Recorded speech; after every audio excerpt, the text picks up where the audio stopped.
Before we dive into this thrilling story, make sure to hit that subscribe button and turn on the notification bell so you never miss out on our latest uploads.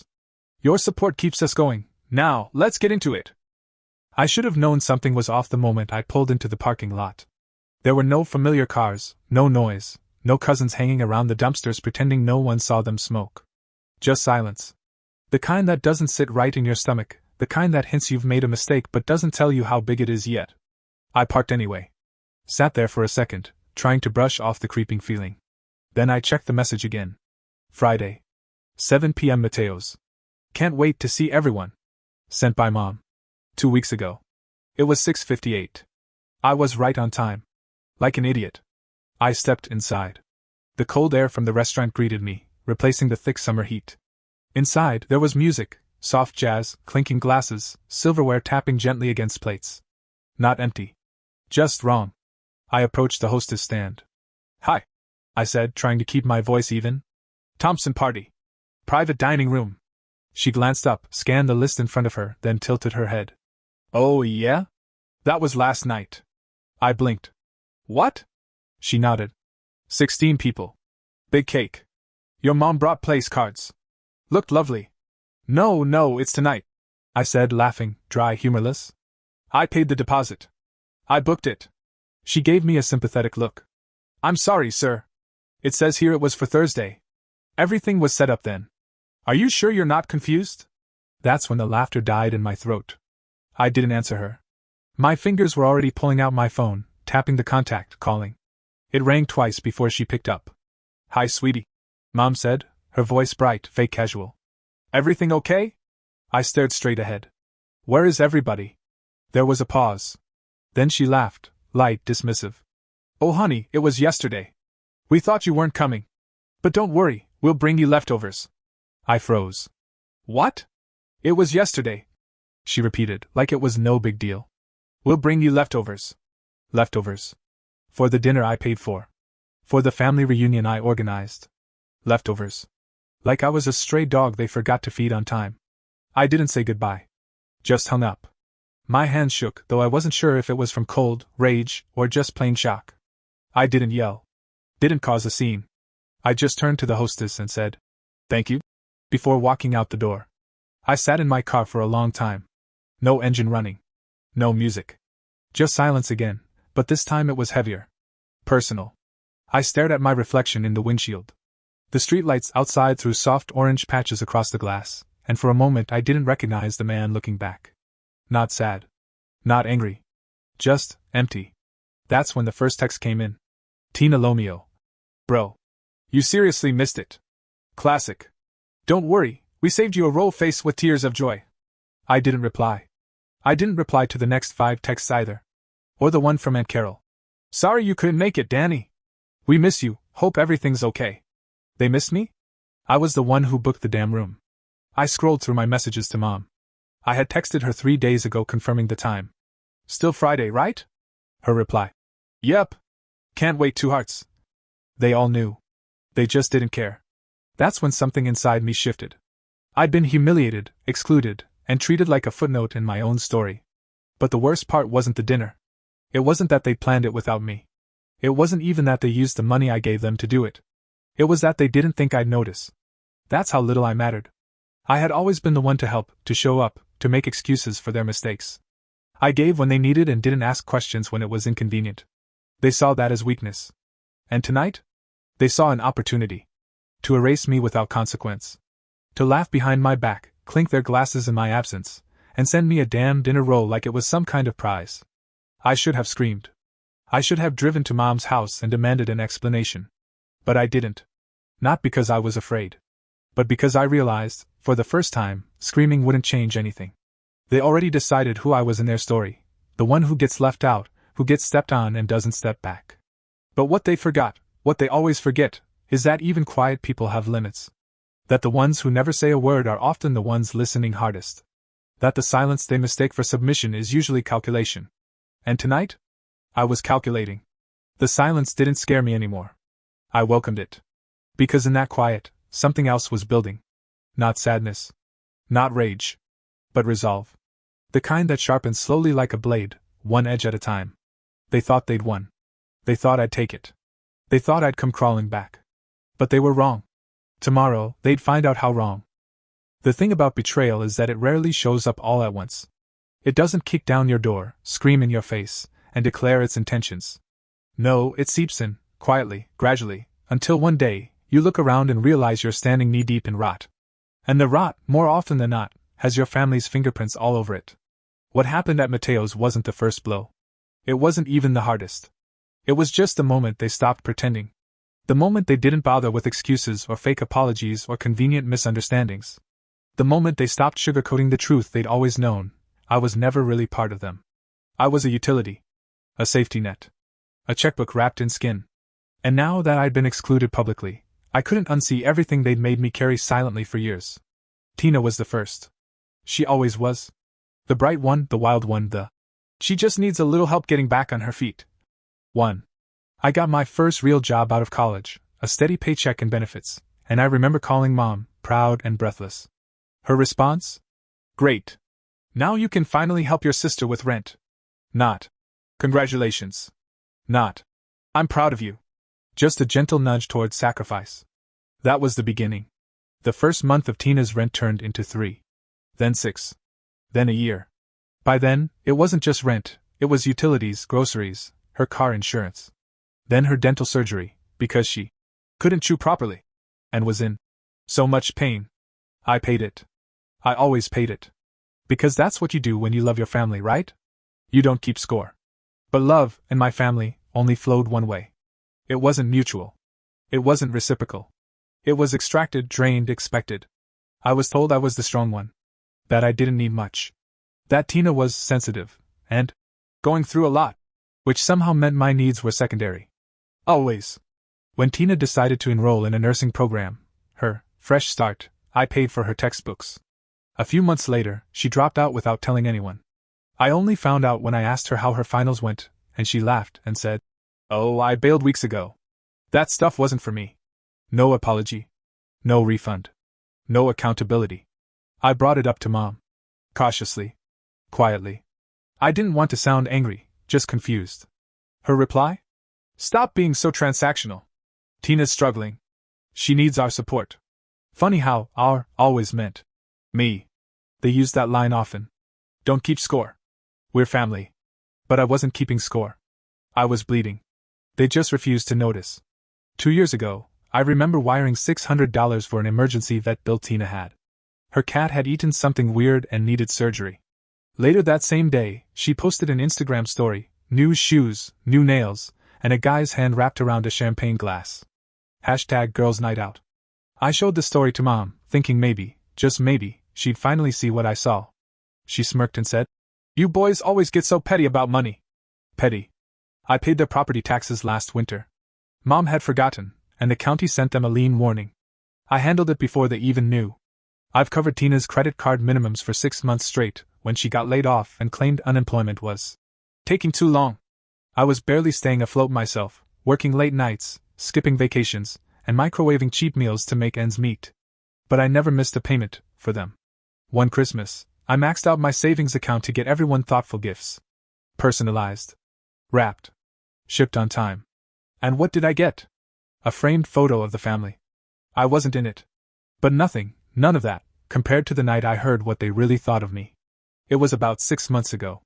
I was staying at my parents' house for the weekend. Tina had just hit another financial wall, overdraft her account again. This time, she needed $1,200. Said she'd pay me back. Swore up and down. I didn't even hesitate. Later that night, I went downstairs to get a glass of water. I heard voices in the living room: Mom, Dad, and Tina. I stopped in the hallway, frozen when I heard my name. Tina. He's so obsessed with being the martyr. It's pathetic. Mom. I know. He acts like he's some kind of savior just because he pays for things. Dad laughing. Let him pay. He's not gonna find a wife anyway. Might as well be useful. Then Tina again, voice smug. You know he thinks we'd fall apart without him.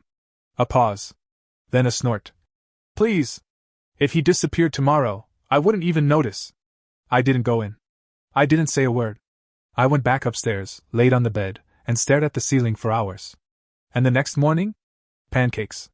Like nothing had happened. I didn't stop sending money right away. Not then. I just needed space. 2 weeks went by. No transfers. No check-ins. Then came the texts. Tina. Hey, I need help with rent. I'll pay you back. Promise. I didn't respond. Mom. Tina's behind on bills. She's in a really bad place. You know she's sensitive. Why are you being cold? I said. I just can't keep doing this. Her voice dropped to a blade's edge. If you're going to punish us for raising you, maybe we shouldn't have bothered. That broke me more than I admitted at the time. But I still sent the money later that day. Because I wasn't ready. Not then. But Mateo's changed that. That empty room, that jazz music drifting past the locked door, that hostess's puzzled look, Mom's chirpy voice saying, "We'll bring you leftovers." It snapped the last thread. 5 years. 5 years of giving, of explaining, of hoping they'd see me as more than just a bank account with a birth certificate. And for what? A cold roll and a text that said classic? It wasn't about the money. Not really. It was about how easy it was for them to ignore me. How effortless it was to take. To laugh. To exclude me on purpose and then pretend it was no big deal. They thought I'd never do anything. That I'd grumble for a few days, maybe ghost them for a week, and come crawling back. They banked on my silence. But silence isn't always surrender. Sometimes it's preparation. So I went home that night and opened every bank statement. Every PayPal receipt. Every Venmo transaction. I made a list. Column after column. Dates. Amounts. Descriptions. I printed it out. Highlighted the totals. Added notes. And when I was done, I sat back and stared at it. 5 years. Over $27,000. All gone. Not a single thank you that felt sincere. Not a single dollar repaid. Not a single time they looked me in the eyes and saw a human being instead of a wallet. They could call me dramatic. Petty. Overreacting. But this wasn't just about a dinner. It was about erasure. About years of being invisible until they needed something. And now? They'd get something all right. A bill. The morning after the dinner that wasn't, I didn't sleep in. I didn't mope. I didn't send angry texts or write some long, emotionally loaded post on Facebook hoping someone would notice my pain. I wasn't looking for attention anymore. I was looking for clarity. Control. Consequence. At 8:04 a.m., I sent a single message in the family group chat. Me. Let's meet at Mom's tonight. 7 p.m. I have something for you. No one asked what it was. No emojis. No. Sure. Or. Can't wait. They didn't ask because they never asked anything when it came to me. I was the one who asked. The one who showed up. The one who gave. And now, I was about to take something back. By 6:58 that evening, I was parked in front of my parents' house, folder in hand, envelope tucked under my arm. The house was glowing with warm yellow light, the kind that always made it look more welcoming than it really was. Inside I could see shadows moving, figures talking, laughing, drinking. It was business as usual. For them. I stepped inside without knocking. Mom looked up, smiling. She was fluffing the couch pillows like we were expecting company. "Hi, honey," she said. "We weren't sure if you'd still be upset." I didn't answer. Tina looked up from her phone. Her expression was sculpted with the perfect amount of fake sympathy. "You know we didn't do it to hurt you," she said, voice full of practiced remorse. "It was just easier for everyone to come Thursday. Most of us have lives, you know." She said that last part with a straight face. Like I was the burden. The one who'd made a big deal out of nothing. I walked to the coffee table and set the envelope down gently. "What's this?" Mom asked. I sat slowly, my voice calm. "It's a bill." Dad scoffed from his recliner. "A bill? For what?" "For the dinner," I replied. "The one you all enjoyed without me." Tina laughed. "You're joking." "I'm not." Mom narrowed her eyes. "Are you seriously trying to make us pay you back?" "No," I said, leaning forward. "I'm giving you the opportunity. Because from now on, anything you want from me comes with an invoice." Silence. That thick, stunned silence where everyone's waiting for someone else to fix it. Then Dad shifted forward, face tightening. "You need to drop this attitude. Son, we're family." "Family?" I repeated. "The same family that intentionally excluded me from a reunion I paid for? The same family that's drained me financially and emotionally for 5 years straight?" Tina rolled her eyes. "Oh, come on. No one made you pay." That was when it snapped. The fragile grip I had on my temper. The polite script I'd rehearsed in the car. I stood up. "You know what? Fine. Let's talk about what no one made me do." I pointed at Tina. No one made me pay your rent for 2 years. Or cover your overdraft fees. Or replace your transmission when your car died. I turned to Mom. No one made me pay your back taxes when you forgot and the county sent a lien notice. No one made me fund your birthday cruise because Dad forgot or buy groceries when you said your knees couldn't handle walking through the store. Dad's face flushed red. Watch it. Oh, I'm just getting started. I reached into my jacket pocket and pulled out a folded list. I laid it down next to the envelope. You don't want to hear it? I've had to live it. Then the twist. I pulled out a second folder and dropped it on the table with a solid thud. What's this now? Dad snapped. I smiled. Documentation. Every single transaction. Every wire. Every Venmo. Every Cash App. Every receipt. With dates, purposes, and the bank statements to match. Tina snorted. Wow. You really are insane. No, I said, my voice low and steady. I'm protected. And then I dropped the bomb. I filed a fraud report this morning. Dead silence. I found out someone opened a credit card in my name. Last week. The same card that paid for a new iPhone and a spa package. I looked right at Tina. The same spa package you posted on Instagram and claimed was a gift from a friend. Tina froze. Her eyes went wide, then narrowed. Are you serious? I called the credit company. They're investigating it as identity theft. The address on file? This house. Mom stood. Daniel. No. I snapped. Don't pretend to be shocked. I gave every opportunity for honesty. I asked. I checked. I waited. And you all played dumb. So I stopped playing. Tina stood now too. You wouldn't actually press charges. You're not that petty. You think this is about petty? I shot back. You stole from me. You lied. You used me. Mom's voice shook. We're not criminals. We're your family. Try telling that to the police. I said. They'll be here tomorrow. And just like that, the room exploded. Tina screamed. You're pathetic. Dad stood, fists clenched. You want to send your own sister to jail? I didn't flinch. You want me to keep playing the idiot forever? Mom started crying. Real, chest-heaving sobs. You're destroying this family. No, I said, stepping toward the door. I'm finally saving myself from it. And then the second twist. As I turned to leave, someone spoke. Quiet. Soft. Unassuming. It was Luke. My cousin. The quiet one. The one who always kept his head down at gatherings, never took sides. I'd like to pay my share, he said. Everyone turned to him. He cleared his throat. Of the dinner, I mean. It's only fair. And I know I should have said something. But they planned to leave you out. I was there when they joked about it. Said you'd be too dramatic. I'm sorry. I looked at him. For the first time that night I smiled. Thanks, I said. Then I walked out. The next morning, my phone rang at 8:17 a.m. private number. I picked up. Hi, is this Daniel Thompson? Yes. This is Officer Reynolds from the local precinct. We're following up on a report of financial fraud involving a credit card opened in your name. The billing address is listed at your family's residence. We'll be visiting the property today for statements. I paused. Do you need me there? No, sir. You've done your part. We'll take it from here. I hung up. And smiled. They'd finally opened a door they couldn't close with guilt. For once, I didn't have to speak. The police would do it for me. By 7:45 a.m., they were at my parents' house. 2 officers. 1 male. 1 female. Professional. Firm. Direct. We're following up on an identity theft claim. The card in question was used for over $4,000 of purchases tied to this address. Mom's response? There must be some mistake. We're a good family. Classic. They asked to speak with everyone in the house. Tina tried to leave mid-conversation, saying she had work. The officers asked her to stay. She cracked in under 5 minutes. It wasn't even fraud, she blurted out. He always helps. I thought he wouldn't mind.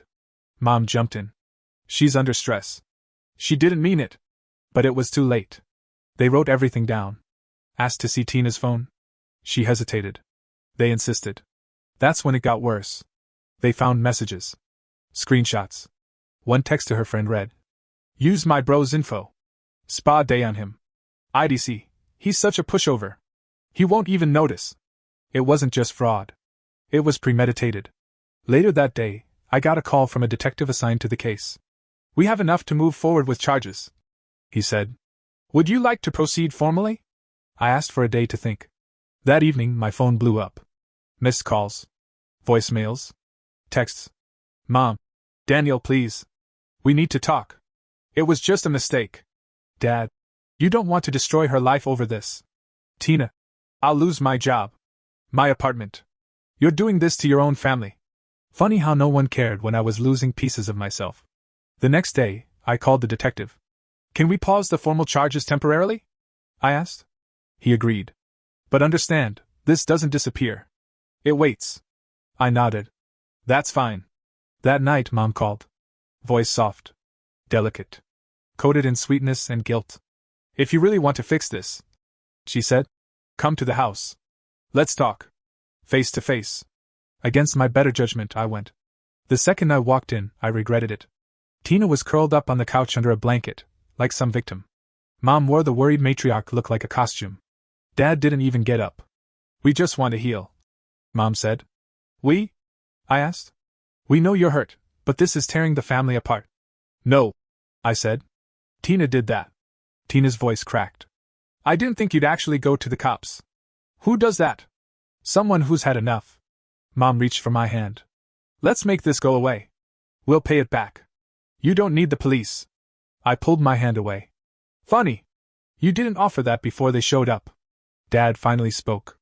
You think this makes you a hero? No, I said. It makes me free. And then I walked out. For good. A week passed. I didn't hear from them again, not the next day, not the next 3. The voicemails stopped. The texts dried up. For the first time in years, my phone was silent, not because I turned it off or put it on Do Not Disturb, but because no one from that house of obligations and quiet betrayals was reaching out. They had said everything they wanted to say, and so had I.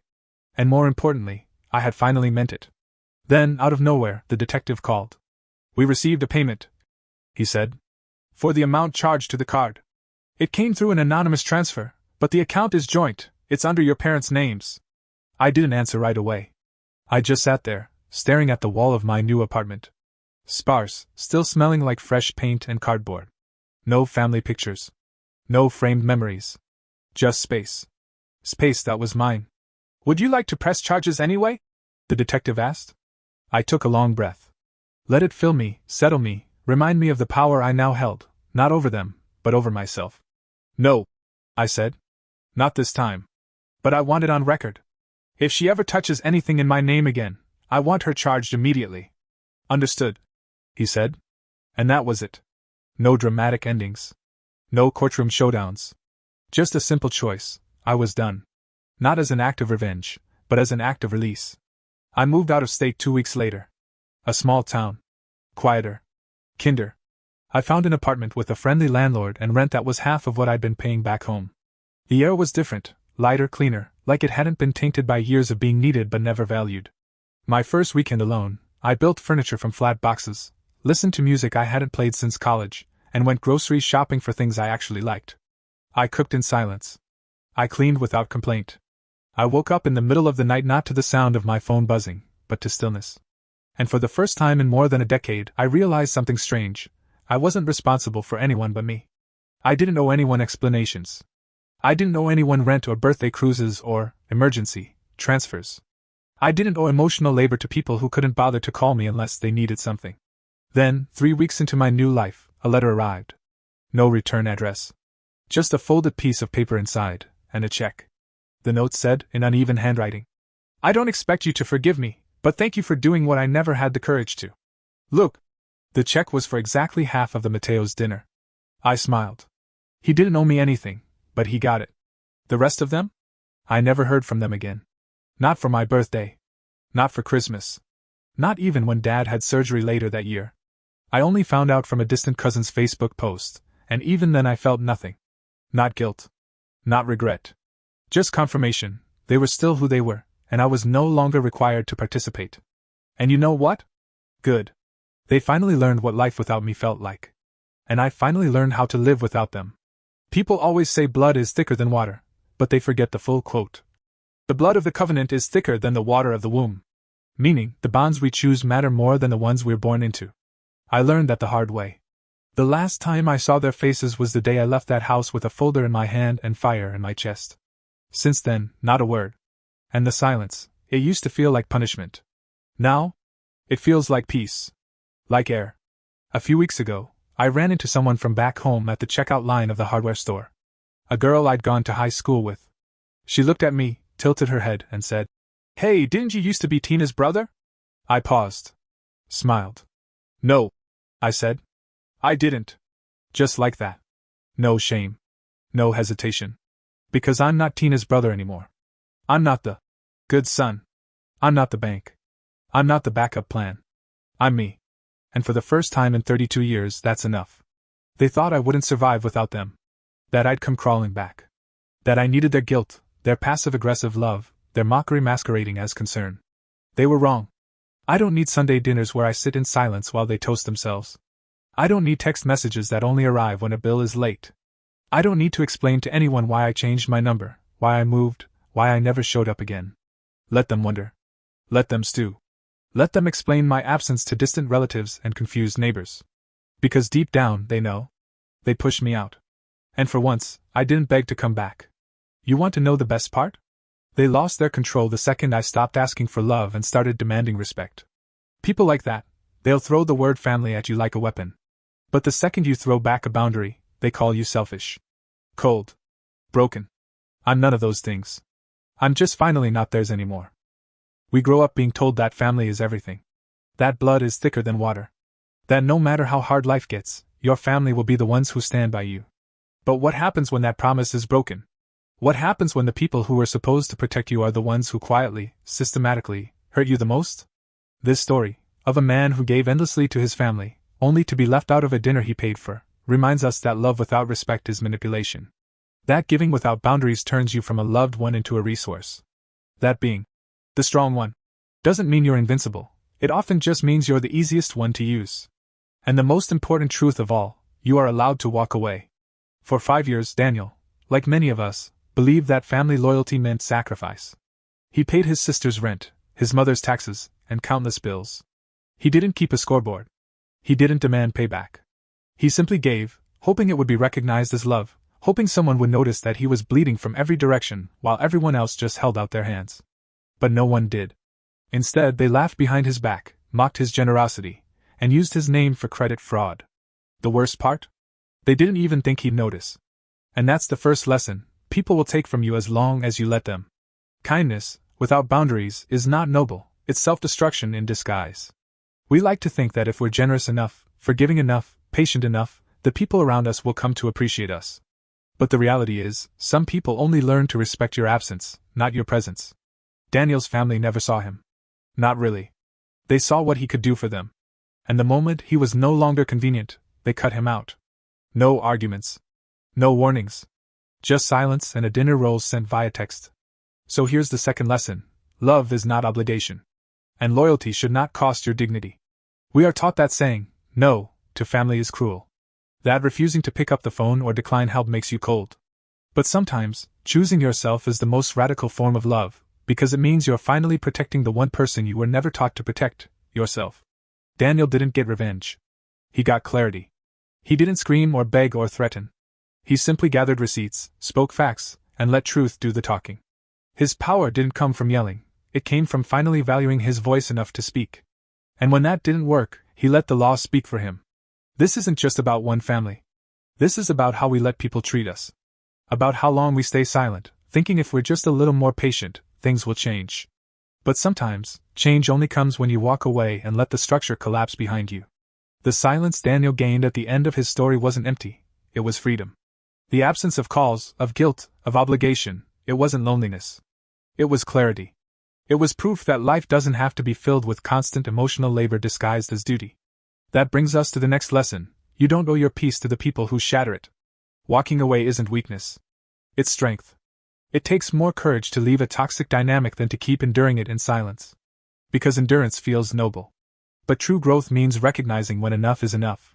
And sometimes, the most powerful sentence you'll ever say is, "I'm not yours anymore." Daniel's story teaches us that boundaries are not barriers, they're doorways to peace. That you don't need to be loved by people who don't respect you. That being the good one, only means something if you're also treated well.